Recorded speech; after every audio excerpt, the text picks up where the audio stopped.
Intangible. Yes, very good. મેને કહ્યું intangible છે.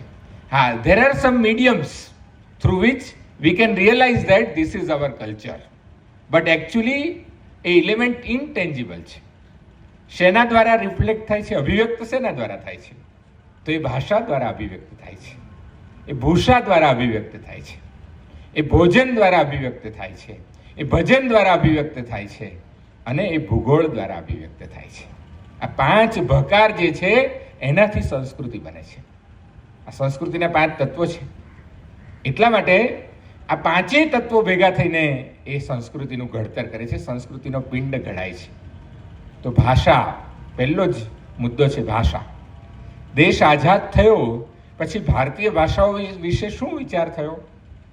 નથી થયો. છેલ્લા 10 વર્ષમાં ભારતીય ભાષાઓ માટેનું સરસ વાતાવરણ બન્યું છે.